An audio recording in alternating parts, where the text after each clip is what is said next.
It's time now for Countywide, a special presentation of Yavapai Broadcasting News. Join Paul David and Kyle Benedict as they talk with our community's leaders, newsmakers, and people in the know. You'll hear about the hot topics that affect all our lives in Yavapai County. And now here's today's Countywide. Welcome to Countywide. I'm Paul David. As always, it is great to have you in studio with us today. Al Cornell is back with us, survivalist, member of the Yavapai County Search and Rescue Team. Hello, Al. Welcome back.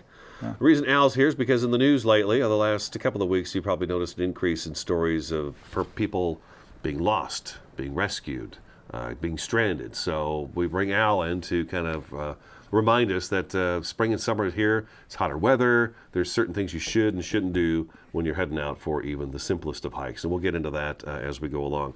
If you want to schedule, Al does some teaching as well. Is that right? Yeah. You do some teaching. So his number is 928-204-2976, and I'll pass that number out before after the breaks as well. But let's get right into it, Al. Spring. Have you guys been busy already? Yes. Yeah. It doesn't stop, but it's it definitely increases. I mean, it's definitely more of a tourist season now. Oh my God! Talk about the visitors. Yes. I drove by the road entrance to Devil's Bridge. I'm talking about the main road that goes by before you turn off to go toward Devil's Bridge. The other day, Sunday, and was it Sunday? Saturday at noon, there were 200 cars parked on the road. Oh, wow. The parking lot was full and 200 more cars on the road. People just streaming into Devil's Bridge. Uh-huh. And we had one of those get separated from her family, and we had to go find her the other night. And that was a quick one, but that's a lot of people out here. We've had that twice now that I know the story is exactly the same. Matter of fact, Coconino County Sheriff's Office just had one over the weekend as well, up in, I want to say Bitter Springs, where it was a young woman went off on a hike with her sandals, shorts, and T-shirt, no food, no water, got herself off trail a little bit to get up on a rock to, I guess, get a better view, whatever it may be, and now we are stuck on this rock and we can't get down, and thank God our cell phone, we can dial 911 and it's actually got a signal.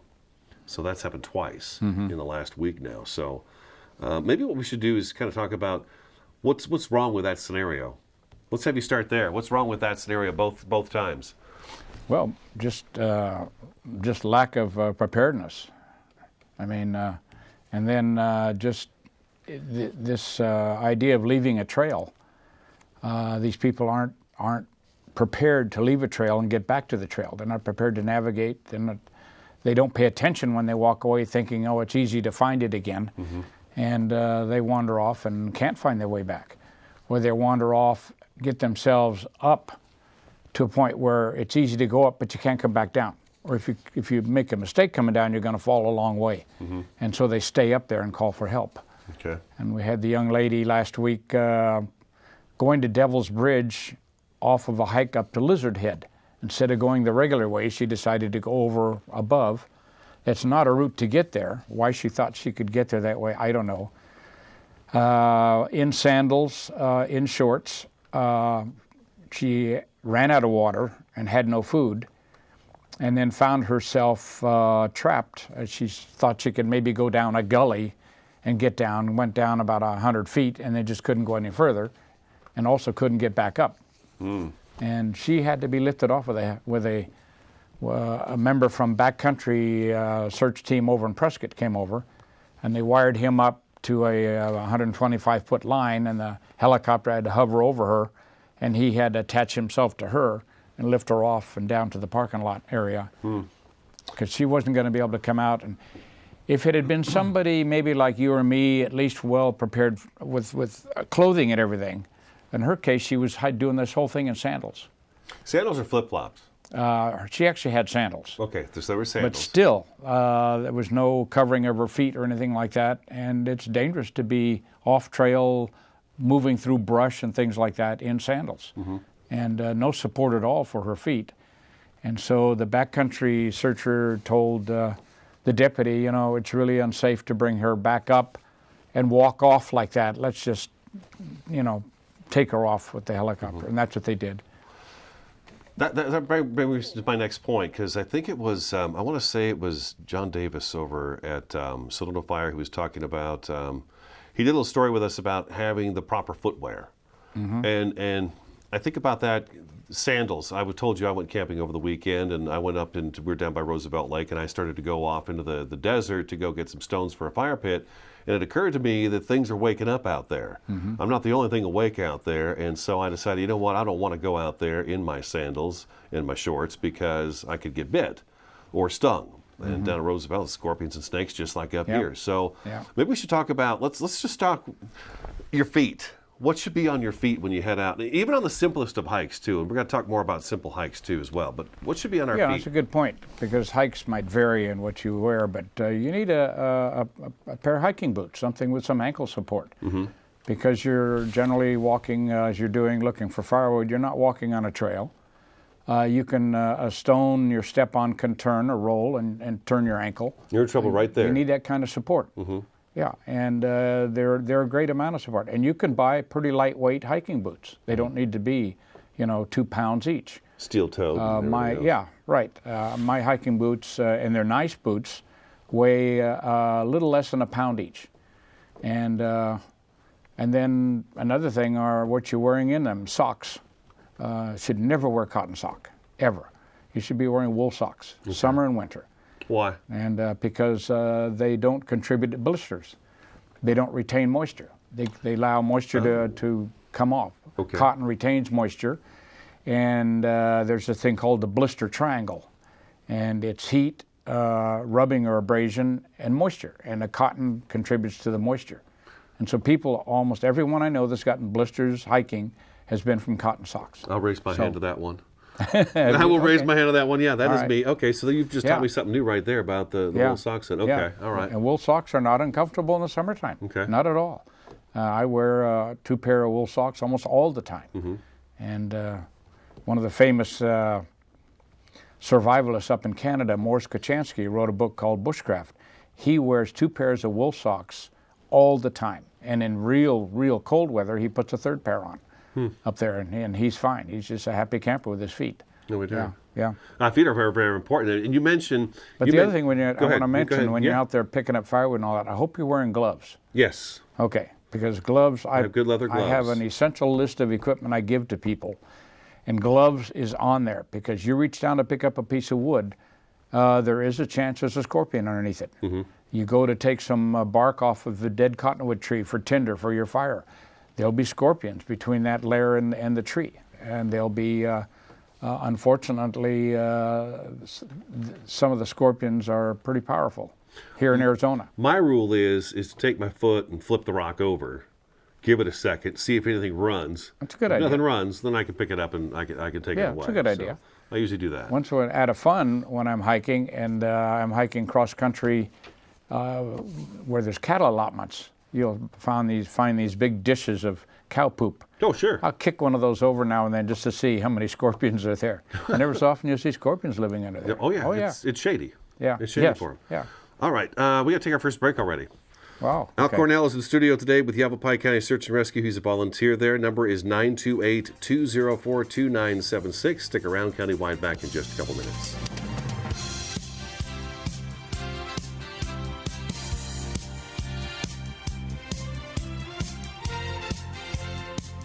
The Q102.9 plays all the hits. Yo, what's going on? This is Drizzy Drake. Ariana Grande. Maroon 5. This is Rihanna. I'm Shawn Mendes. Hey, it's Bruno Mars. Ed Sheeran. What's up, guys? It's Justin Bieber. You're listening to The Weeknd. Start your day with Brian James in the morning. You'll get at least 10 songs in a row during your ride home with Julie Page. Zach Sang Show. Catch the Zach Sang Show weeknights 7 to midnight. And Kelly Fox weekends on your home for hit music. The Q102.9 and 104.9 in Prescott and Cottonwood.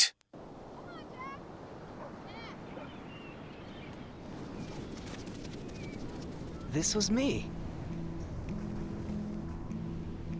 And Mom and Dad. And my big brother Alex. And Jack.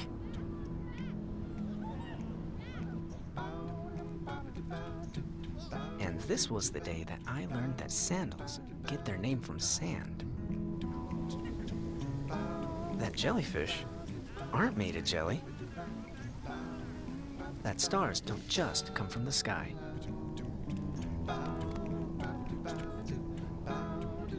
that the ocean is bigger than all of us.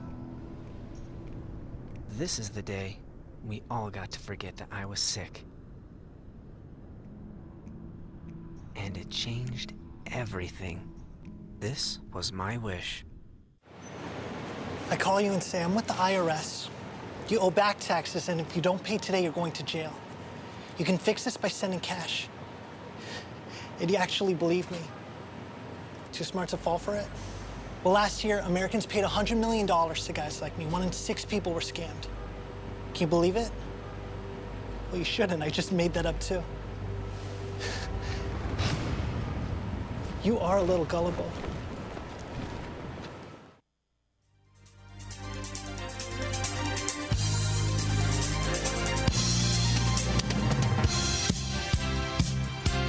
Welcome back to Countywide. We're talking about summer safety, spring safety with Al Cornell, with volunteer for the Apple Pie County Search and Rescue. His number is 928-204-2976. Al does teach courses on fire starting. You teach all kinds of different courses, though. Yeah, land navigation. But these are 2 groups. We like to do it to volunteer groups, like Friends of the Forest, Search and Rescue groups. Okay. Because we don't charge to do this. So, like the Westerners, any group like that, we feel can use the information, we would be more than happy to go and do a presentation. Yeah. Good point to make. All right, now, it's first part of the show now we talked about, and you said it, you know, we talked about good footwear and wool socks. I'm getting wool socks. And you mentioned you step on a rock, it rolls, you twist your ankle, and I said, now you're in trouble. And that's exactly when it begins. Now, let's backtrack. Before we're even out there, before we even get a chance to roll this rock under our foot and we've got a sprained ankle, what are some of the things we should be thinking about before we even head out the door? Whether it's a trail we go down all the time, or we're in a new location going down a brand new trail we've never been on before. It shouldn't really matter. Let's go back even further. Okay, all right, okay. We're now in spring, and temperatures are warming up. If you're going to be out in the summer, you need to acclimate. That is extremely important, acclimation process. And I'm going to digress a little bit. My second tour in Vietnam, I was with the 101st. I arrived, they took everybody from the rank of captain down to private, and you spent 2 weeks every day in the jungle with a variety of events, patrolling, rifle range, stuff like that, to acclimate. Otherwise, you were worthless in the jungle until you were able to acclimate to that climate.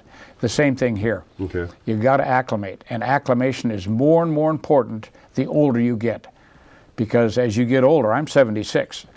My ability to sweat is not as good, not as efficient as it was when I was 56. Okay. So acclimation, I tell everyone, you got to acclimate. You just can't walk out there on July 1st and do a 4-mile hike. You got to start acclimating. Okay. That's right off the bat. What if I'm in a new area, though, and I don't have 2 weeks to acclimate? Let's say I've taken a trip to Montana or something, and it's July, and I want to go for a walk. I don't have time to do a 2-week acclimation, so... You can actually do pretty good acclimation within a few days. Okay. 3 or 4 days. But you start out with an hour or 2 hike one day and add another hour the next day and another hour the next day.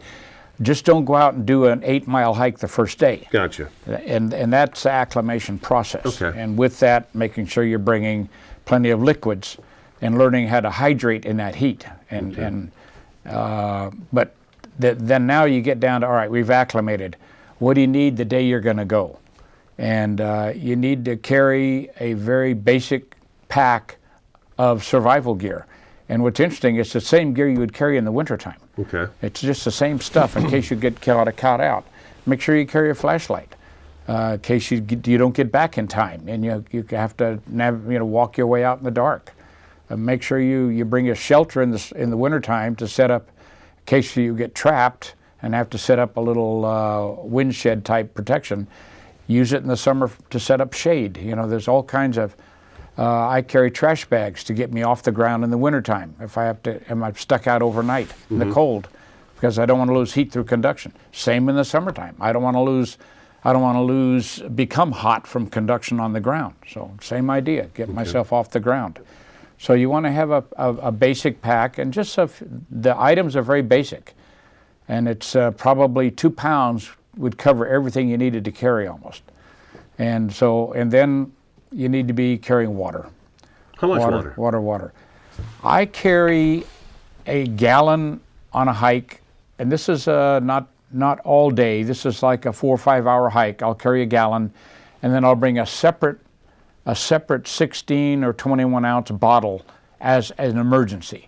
And it's kind of ironic, when I run into people, I end up almost always giving that away on the way back to someone that is short on water. Not somebody with me so much as somebody we run into that you can tell is in extremis and maybe could use the water. Although I've been on hikes with friends that I thought everyone was pretty good shape, and on the back have had to give water out to people to help them make sure we all get back. Gotcha. So yeah, I cannot see going on a hike here in the summer without at least a gallon of water. Okay. At least a gallon. And a trick is if you just want to go out and really want to spend the day out hiking, take an extra gallon, but don't have to take it all away. Do an in and out hike. Go in a mile and drop the water off, and then keep going, and then pick that water up and use it on the way back. That kind of thing. That's a good trick. Okay. All right. A water station. Yeah. Okay. Yeah. Oh, okay. I never thought about that. Yeah. Stash it. Okay. We have a couple hundred miles or more of hiking trails here. A number of them are along waterways. Hike the Charlie Bell Trail. It follows a creek for 3 miles. Wonderful hike. And then if you get in extremis, go down and use the creek to cool off, or use the creek if you run out of water. Do you recommend using the filter systems? Is there any one of those that's really good? Because my wife was actually asking me over the weekend. There's one that's like a straw that you could just put in the water and drink, and it's actually got the filter in the straw. Yeah, a lot of our creeks, your chances of getting anything out of the creek are probably 5% or less. Okay. But still, that's more than I want. So yeah, I would use the straw. Or tablets if I ran out of water. You can buy these sealed tablets now. The trouble is they take a while. They take some of them up to 4 hours to kill cryptosporidium. That's a long time. Oh, really? Okay, I didn't know that. If you've got room and don't mind carrying a little extra, there's a thing called the Steri pen. In fact, if we're together here next week, I'll bring one, give you a quick demo. It'll do a half a liter water in about, I think, 45 seconds. Oh, that's saved your life. Oh, yeah. A liter in 90 seconds. Oh, yeah, definitely. Oh, my golly, yes. Yeah, okay. And it runs on AA batteries. And just takes a little bit of space in your pack, but if you think you might be needing it, take it along. Okay. Al's going to come back next week, and he's going to bring his pack with him. We talk about this, and I think for some of the folks out there are going, wow, a gallon of water, that's heavy. You got all this stuff in a pack, but you said less than 2 pounds for the stuff in the pack. So he's going to bring his pack in, and we'll go through the items he has in there and just show just how light most of that stuff is. We've done it before with you, but I feel like this is something we got to do every year. It's a good refresher. Yeah, a good refresher, exactly right. Let's take our second break, okay? Al Cornell in the studio today. His number is 928-204-2976. This is Countywide. We'll be back in just a couple minutes.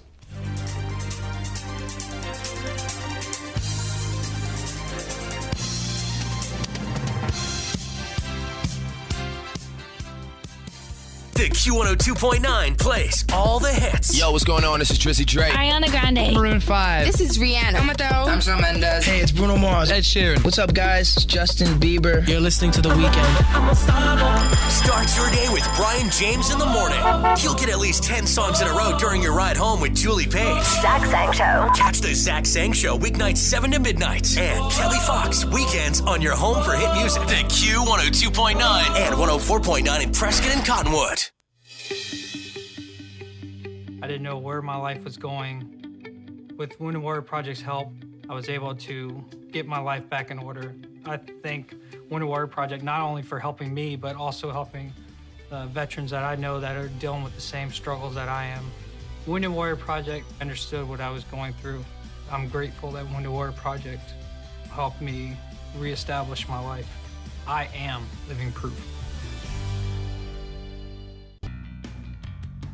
Hello, I'm Jen Cohen, host of Verde Valley TV's hit TV show, The Verde Valley Experience. On each episode, we feature local organizations, nonprofits, persons of interest, events, activities, and great local musicians. It's informative, it's entertaining, it's fun. It's the Verde Valley Experience.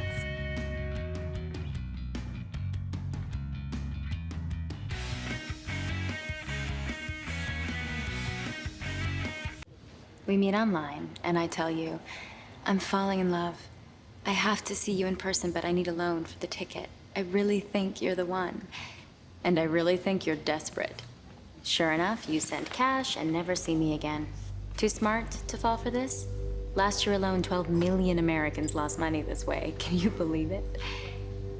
You shouldn't. I made that up, too. Might not be as smart as you thought you were.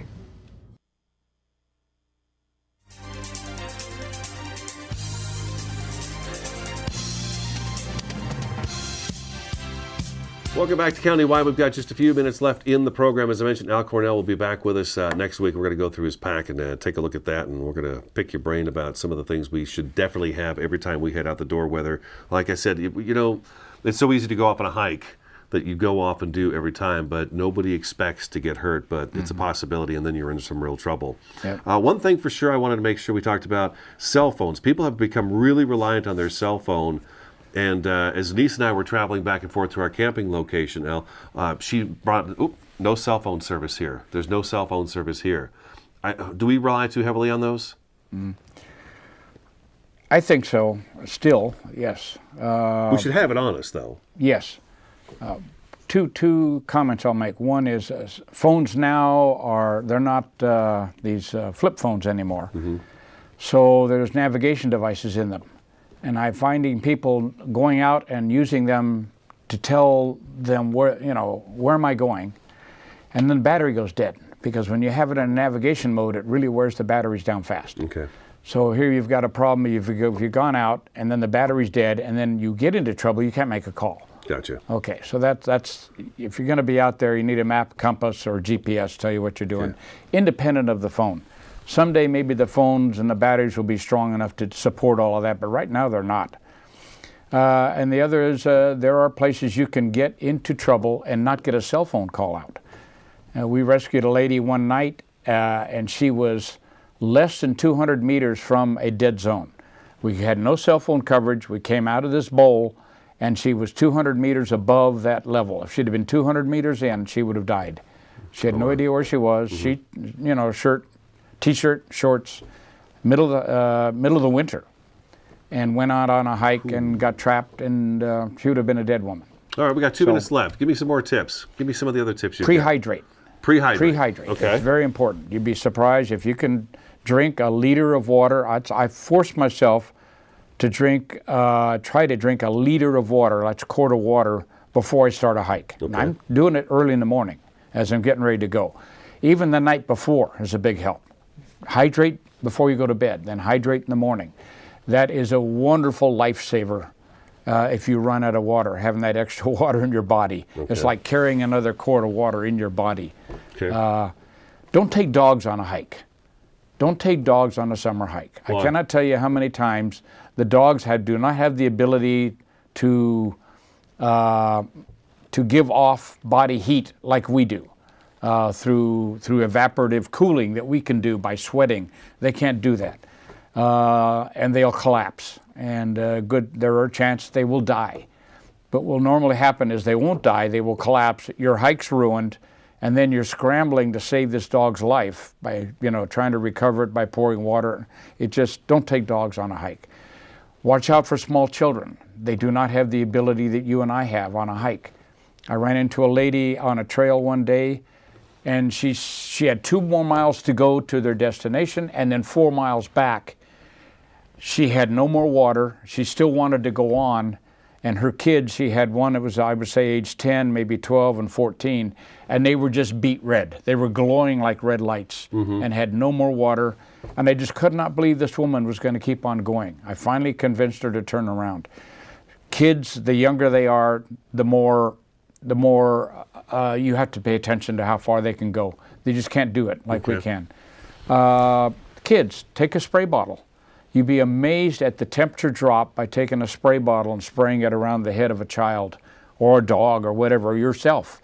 It takes the heat out of the air just at an amazing rate for a short period of time, but it's like stepping into shade for a little bit. It's a great idea. Wear long sleeve shirts. Wear long sleeves. Wear long sleeve pants. Any sun exposure is detrimental. It's detrimental. You need, and then that cloth on your arms it contributes to evaporative cooling. And it's fine. Let your shirt get wet with your sweat. It's evaporative cooling. As long as your shirt's cotton or polyester, wonderful cotton polyester shirts for evaporative cooling. Wear shirt. I see these guys come up here from Phoenix and they hike bare-chested because they got big bulky bodies. Actually, the bulkier you are, the more difficult it is on a hot day. It really is. We're out of time. We are. Okay. We're out of time. That's it. But Al's going to come back with his bag, and we're going to talk more about this subject because it's important. Also, don't hike alone. Tell someone where you're going and when you're going to be back. Al, thank you so much for coming in. Definitely tell somebody where you're going. Yep, when you'll be back. All right, that's today's Countywide. Thanks for watching and listening, and we'll talk to you again next time.